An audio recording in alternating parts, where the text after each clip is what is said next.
Halo sobat pecinta cerita horor. Apa kabar semuanya? Semoga sobatku semuanya selalu dalam keadaan sehat dan diberi kelancaran dalam segala aktivitas. Amin, amin ya robbal alamin. Selamat datang di channel Cerita Denyong, sebuah channel yang menceritakan kisah horor yang benar-benar dialami oleh narator sendiri dan orang-orang terdekatnya.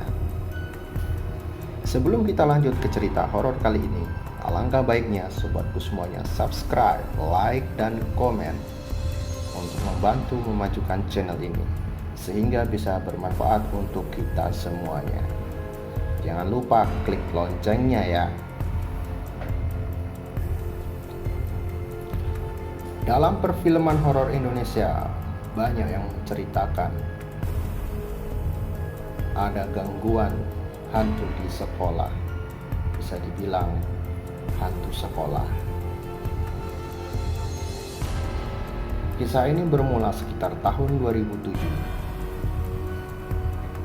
ketika antar sekolah di Kabupaten Temanggung sedang gencar-gencarnya perlombaan baris berbaris.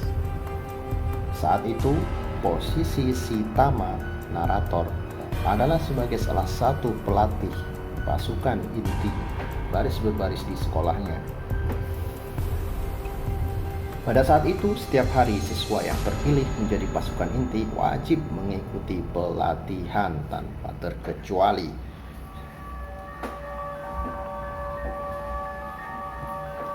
Pada suatu hari, pelatihan dilakukan di lapangan basket seusai sekolah.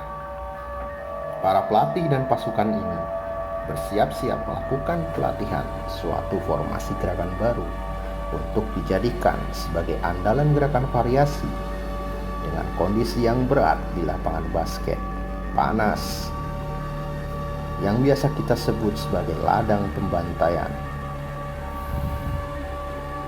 Dan pelatihan berjalan dengan lancar.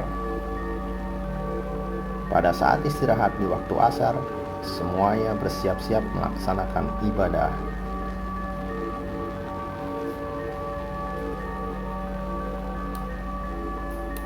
Pada saat itu, semua siswa dikejutkan oleh suatu teriakan dari siswi yang bernama Adele yang tiba-tiba hilang kendali. Beberapa pelatih menghampiri Adele dan membawanya ke pelataran musola. Tak lama kemudian, Adele terbangun dengan muka yang pucat dan kantung mata yang hitam.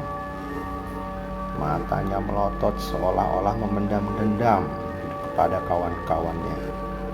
Dia berteriak, "Pinggir semuanya, terutama untuk para lelaki yang pendusta."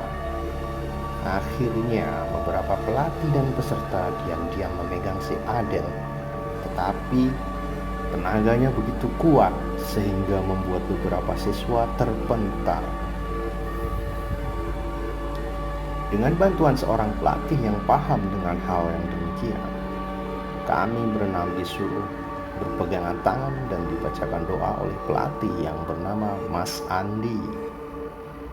Akhirnya kami berusaha memegang dan membawa Adele ke dalam masjid untuk dilakukan penyembuhan. Sambil berontak dan kembali, kami dikejutkan oleh hentakan yang kuat dari Adele yang membuat kami semuanya terpental. Dia bersiap-siap ingin menyerang dan komat kami seakan-akan Adele memanggil sesuatu. Ternyata benar, Mas Andi merasakan kehadiran beberapa makhluk mendekati para siswa dan siswi.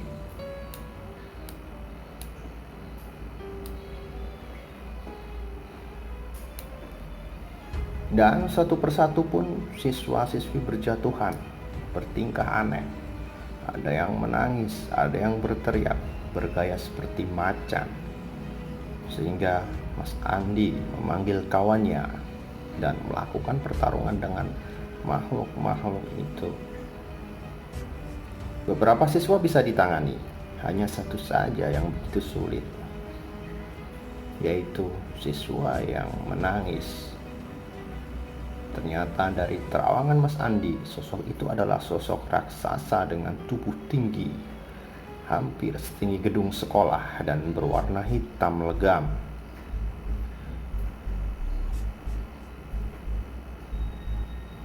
Dia menawarkan bahwa dia bisa pergi asalkan diambilkan pusakanya yang terkunci di salah satu kelas di lantai 2. Akhirnya beberapa kawan Mas Andi mengambilkan dengan menimbulkan cedera di bagian tangan kanannya.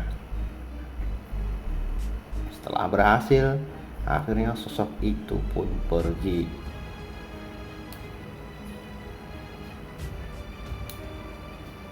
Akhirnya semua berkumpul di masjid, di mana Mas Andi sedang melakukan pertarungan dengan sosok yang merasuki Adele.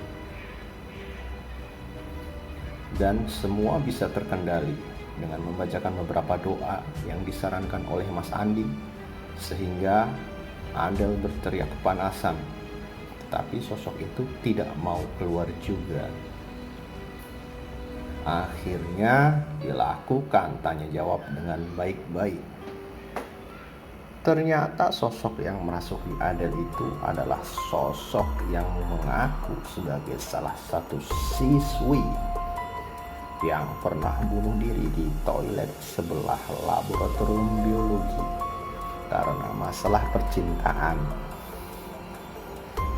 Itulah yang menjadi pertanyaan selama ini, kenapa ada satu WC perempuan di samping laboratorium biologi yang disegel.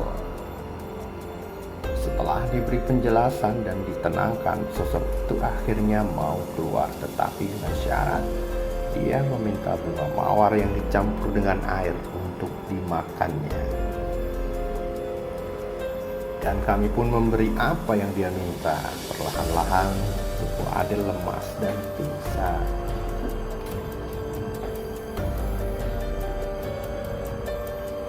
Latihan pun dihentikan dan semua siswa pulang agar tidak terjadi hal-hal yang tidak diinginkan lagi.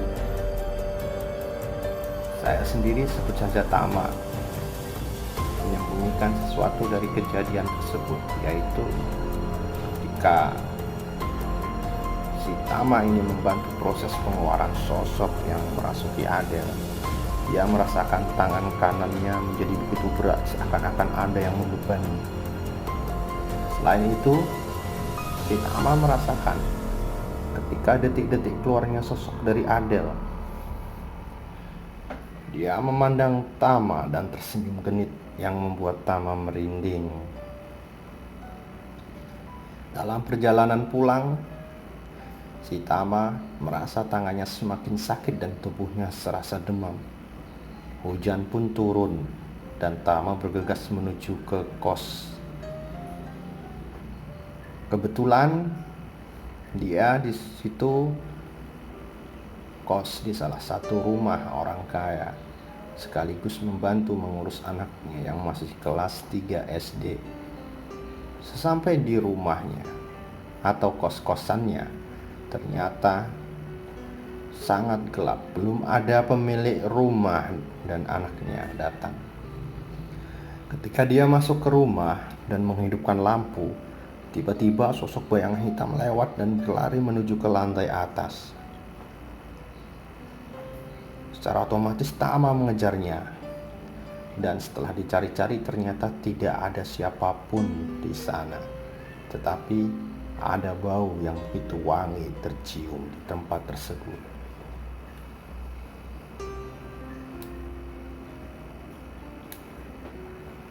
Malam pun mulai larut dan ternyata pemilik rumah memberikan kabar bahwa dia dan anaknya tidak pulang malam itu karena mereka menginap di tempat kakak pemilik rumah. Tama mulai tertidur dengan menahan rasa sakit di tangannya. Dalam tidurnya, dia merasakan tubuhnya tambah berat dan seakan-akan tidak bisa bergerak. Tiba-tiba sosok putih berambut panjang tetapi cantik dengan wajah yang pucat sudah berada di ujung tempat tidur dan memandangi Tama. Bibir Tama tidak bisa digerakkan, tetapi dia masih bisa berbicara dalam hati. "Kamu siapa? Jangan ganggu aku." Sosok itu memberikan bisikan, "Aku yang kau temui tadi di sekolah. Aku ingin bersamamu." Si Tama menjawab, "Aku tidak bisa karena kita tidak sama. Kita dua hal yang berbeda. Aku mohon jangan ikutin aku, jangan ganggu aku." Sosok itu pun membalas, "Aku hanya ingin mengenang masa lalu. Kamu orang yang baik seperti dia."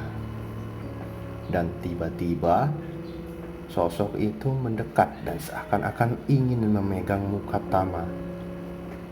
Dengan membaca doa, sebisanya Tama tertidur dan malam pun berlalu. Si Tama penasaran dan akhirnya di hari itu dia nekat, di hari berikutnya maksudnya, dia nekat pergi ke WC tempat sosok itu dan membuka segel. Selama tidak ada yang berani, dia memberanikan diri membuka segel. Kemudian Tama membersihkan WC-nya itu dengan berbicara dalam hati, "Kamu harus menghilangkan dendam, karena dendam tidak akan menyelesaikan masalah. Kami siswa-siswi di sini hanya ingin belajar. Tolong jangan ganggu kami." Tama mulai memberitahukan kepada para siswi bahwa WC itu sudah bisa dipakai. Ya, tidak semua berani juga. Beberapa siswi yang berani dan alhamdulillah aman, tidak terjadi apa-apa.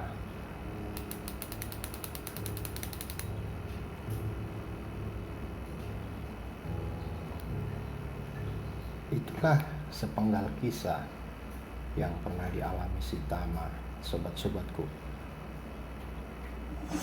Di sini mengandung pesan bahwa ketika kita berada di bangku sekolah, sebaiknya kita